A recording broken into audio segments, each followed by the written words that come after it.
everyone, I'm Claire and I have Raymond with me today. Welcome back to the next episode of our Leadership Bites. Today, we will explore how people think, work, and lead better in complex environments. In this episode, we'll be diving into something that sounds simple, but actually changes everything in hybrid work and hybrid productivity. We're going to be talking about operating rhythms. So, Claire, when someone says that they are busy, what do you think they typically mean? Honestly, I think it could mean that all day they're just reacting to messages, meetings, Mm, emails, or notifications, but maybe they're not making real progress. mm. And the interesting thing is people don't feel unproductive because not because they are lazy or not working hard enough. Uh, People feel unproductive because they feel like there's no rhythm in what they're trying to do. Yeah, it just feels like they're in a tornado where things are just constantly happening around them, but nothing is flowing systematically. And that's the core idea for today. Many productivity problems in hybrid work are actually rhythm based problems. And we want to dive a little bit deeper into it and see what we can do about it. Let's get into it. I think a lot of people can relate to feeling busy all day, but still ending the day mentally exhausted and drained, feeling like nothing really happened. But why do you think specifically hybrid work amplifies that so much? Mm. If you really look at hybrid work, it removes a lot of invisible coordination. Now, what do I mean by that? If you look at a physical office, alignment happens very much more naturally. You can quickly clarify priorities, you can quickly get updates, you can overhear people giving updates to each other, or even solve small issues in passing conversations. Now, let's look at it from a hybrid environment. In hybrid environment, those natural coordination patterns actually disappear. So, if organizations don't intentionally replace them with some kind of a structured rhythms, work becomes fragmented very, very quickly. Right? So, meetings become more reactive and communications become less consistent. And eventually, people spend more time coordinating work than actually doing meaningful work itself. That's so true, and I also really noticed that a lot. That sometimes the tiring part isn't the actual work itself, Mm. it's trying to find out what's happening around the work. That's so true. That constant uncertainty, what happens, creates unnecessary mental fatigue, right? And it's not good for people. It's important to separate tasks, routines, and operating rhythms because people often mix them up. So I'm going to give a definition to what it is. When I say about tasks, tasks are individual activities that you carry out, things like writing emails, attending a meeting, compiling a report. Those are tasks. Routines are something that's a little bit more personal. Maybe someone plans their day every morning. What are the things that I need to do? Or maybe reviews their priorities from time to time, or even looks at what hasn't been done today and needs to be done tomorrow. So these are personal routines itself. The third thing is operating rhythms.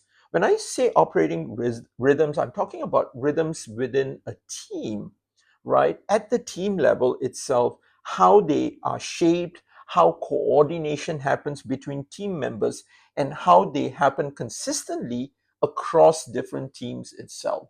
So when it requires multiple people working on a project, that becomes the operating rhythms that we are talking about today. All right. Let me give you an example of operating rhythms.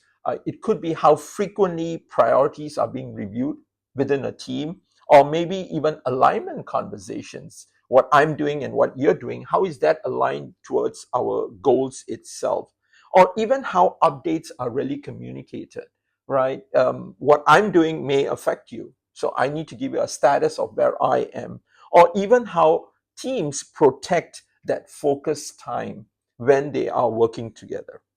So it seems like operating rhythms are not just about personal productivity hacks, but more about collective coordination and collaboration. Absolutely correct. That's a really important point that you bring up. Just remember that strong teams usually aren't successful because people work harder. They are successful because people work within clearer systems and clearer processes.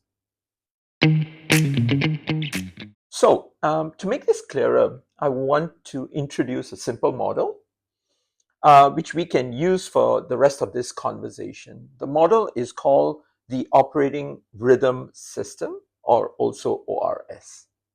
But instead of thinking of it as more meetings and more structures, one of the things that you could do is you could think of it like a flow system that determines how work actually moves through the teams itself. Okay.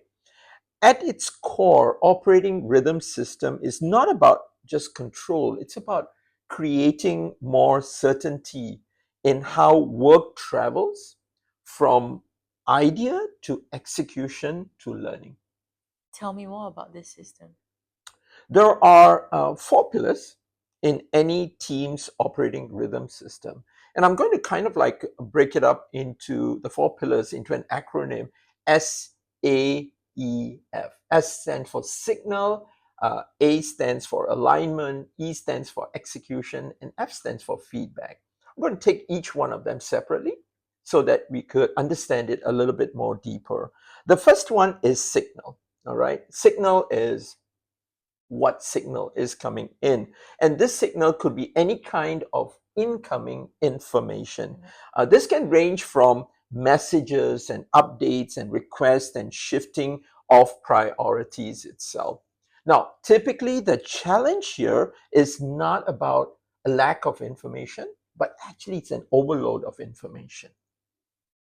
When everything comes in at the same intensity, individuals struggle. Sometimes I struggle to tell myself what actually matters. So that's signal. The second pillar is alignment. Alignment means how clarity is actually created from all the signals that is gathered. It's a form of insight creation. This is where meaning is actually formed. Even with the same information, different people may have different perspectives or different interpretations and may walk away with different ideas if the alignment is not weak. This layer is where priorities are clarified, decisions are made, and directions are aligned. The third pillar is execution. So imagine you've got all this info, all these signals that have come in.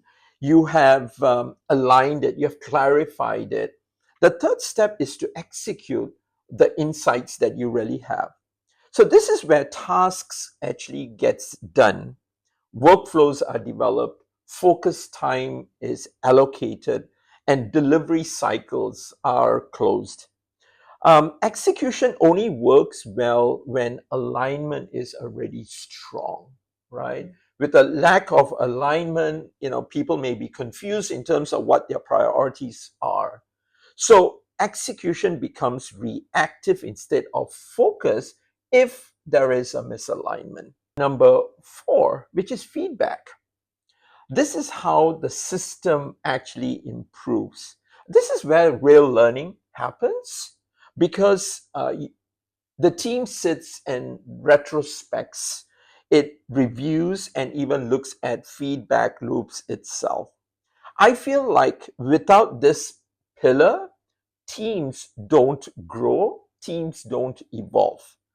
They just repeat the same patterns over and over again. And at the end of the day, frustration can set in. So that's the four pillars. Once again, it's S for signal, A for alignment, E for execution, and F for feedback.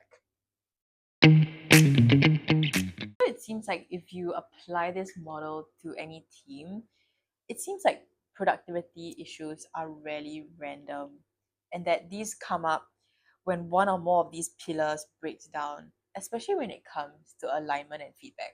That's true. So, what are some signs, right, Mm. that a team has a weak or broken operating rhythm? That's a great question. Um, so one obvious sign, in my perspective, is all these random meetings that we typically organize, or random meetings that we typically attend, with no clear structure, with no clear agenda. People jump from call to call without having the clear opportunity to consolidate their notes from these meetings itself. And over time, attention becomes just totally fragmented. Another sign is also inconsistent communication. Some updates happen through email, some happen through chat, some happen through Slack, some happen through meetings. I feel like information is scattered. It's scattered everywhere. And thanks to technology, we have just so many different ways to communicate. So understanding where information is flowing in from that four-step model we talked about, signal, right? And then there is also a lack of planning cycles. Teams operate entirely on this reactive urgency modes where suddenly everything feels like high priority. I feel like this is becoming so normalized, especially in hybrid workplaces. Unfortunately, yes. But constant urgency is usually not a sign of high performance. There is this bias. If it's everything is urgent, then it's all, you're going to get high performance results. Actually, it's a lack of organization, right? It's about how we can organize structure, how we can organize information, how we can organize topics, so that it doesn't turn out to be something that is weak in the way that the system or that rhythm that comes about. Now, if we map this back to the operating system, what's happening is usually alignment is inconsistent. Okay, that's one. The other one is also the feedback loops are missing, and execution gets constantly disrupted by too many other signals and demands that happens around us. So, Raymond, what does a strong operating rhythm look like to you? That's another good question. A strong operating rhythm doesn't really mean a rigid schedule or a rigid control. Good rhythms creates more flexibility because sometimes expectations need to be clarified and they need to become clear, and sometimes it becomes clear over time.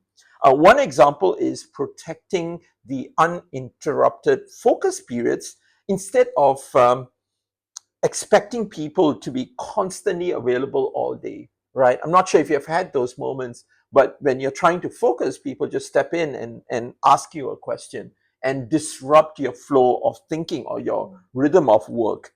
Another example is weekly alignment cycles, right? Uh, Short check-ins, right? Having short check-ins where teams review priorities, identify blockers, and clarify next steps before confusion builds up. Typically, this happens in 30-minute cycles, right? An increasing strong team rely on also a synchronous communication system. And what do I mean by that? Simple updates. Simple updates like what's completed, what's in progress, and also what support is further required can all reduce the amount of unnecessary meetings, which then affects an individual in the amount of energy that they put in, which results in fatigue at some point in time. I totally agree with what you said. And I think in this case, building a routine, becoming predictable is so underrated and overlooked at work. People just think of it as maybe a way to control things, but if used correctly or used to empower an individual or team, things could look more collaborative and more in sync. That's very true. I think it also ties back um, into that automatic or autopilot cycle that we always get into. I want to say rhythm of business is something that's really deliberate. All right. Now, one of the other things I also want to bring up is predictability can reduce friction. Right. So, what I mean by that, when people know where information is, or even updates happen and how decisions flow, we tend to spend less time navigating through this uncertainty.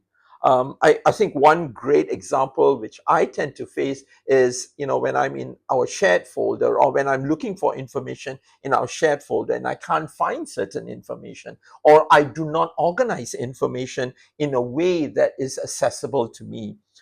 This is really about stabilizing. If you really look at it, it's stabilizing the four pillars that I talked about: S, A, E, and F. Especially when you talk about alignment and you talk about execution. So Raymond, you mentioned mental fatigue Mm, earlier, mm. and I think that's a huge issue today in like remote and hybrid work. People are constantly exhausted even when they're not doing like physically demanding work. Mm. And you know what, that also ties back into burnout. People burn out, and there's been an increase of that. There's a lot of mental fatigue that comes from constant switching of tasks, right? And also constant interpretation, attempting to interpret what people are trying to say. People keep asking themselves, like, is this urgent? Do I respond to it right now? Do I respond to it later on? How has the priority changed? Or also, was this shared somewhere else? These constant questions that bombard in our head when it's really noisy. It just requires so much of energy. Mm. That's why, the ongoing recalibration, we need to watch that. What is that ongoing recalibration? Because if you're not careful, that's going to suck away a lot of our mental energy. Yeah, it sounds like if you want to keep it sustainable in terms of productivity, you can't just push people harder and expect results to happen that way. But it's more about reducing the unnecessary friction around work itself. That's true. And to me, I feel there are two roles: one for the individual to manage it, and the other one is the system, whether the system is conducive enough to help that individual to manage that, right? So when alignment layer in operating system rhythm is actually weak, people are forced into constant decision making loops. And it's in this constant decision making loops where people get really tired in terms of how they assess the different options that they have before they derive at a decision. One of the biggest misconceptions in modern work culture is that intensity equals effectiveness. What's your take on that? Hmm. I feel and I realize that sometimes organizations can glorify long working hours, non-stop responsiveness, and constant urgency. And that's because probably the organization is in a very reactive state. Intensity, I believe, is difficult to sustain. Consistency creates long-term performance. If you look at it in distributed teams which are located in different countries, stable rhythms matter more than occasional bursts of energy. And that's interesting because many workplaces still celebrate people who are always constantly available and responsive. Mm. I think it's a matter of perception. Ideally, sustainable organizations are built around repeatability, consistency, and proactivity, and not just constantly firefighting, right? So, creating systems around this helps the organization to become more organized and have a workforce of people who are able to contribute to the organization. Anyone can sprint temporarily. However, long-term effectiveness depends on a rhythm. So ultimately, creating a sustainable operating rhythm is a leadership responsibility that could be well supported by systems and culture, and not just individuals. Very much so. Leaders shape rhythm through what they normalize in day to day work. Let me give you an example for that. Now, if you have a leader who introduces last minute changes, right, or unclear communication, or constantly reactive in the way that they go about making decisions, teams eventually mirror that behavior. They take on that behavior, and that becomes part of the organization culture. However, when leaders are more consistent, right, when they plan more effectively or they communicate more clearly, they create a more stable environment for people to actually perform much, much better, right? Now, you are aware that stability is totally underrated today, right? People perform better when they are clearer or maybe even organized rather than constantly navigating chaos. Raymond, I think today's conversation really reframes how productivity is viewed, not just as an individual effort, but it's more of a systems and a coordination thing. Many teams today are constantly connected, like digitally, but yet they still feel overwhelmed because there's no clear rhythm guiding how their work flows seamlessly. True that. When rhythm is missing, teams naturally become reactive, right? Instead of being intentional and deliberate. Before organizations can introduce more tools, meetings, or productivity initiatives, they should first examine how work actually operates on a day-to-day basis. So look at what happens in your day every day and see what's happening, because ultimately rhythm shapes behavior and behavior shapes the culture. We hope today's conversation helped you to see that sustainable productivity is not just about working harder, but about creating better ways of working together. Thank you for joining us for another episode of Enable Leadership Bites. If you've enjoyed today's conversation, please like, comment, or subscribe to stay connected to the Enable community as we continue exploring how people think, how people decide, and how people grow in the modern workplaces. Stay curious, stay learning, and we'll see you in the next episode.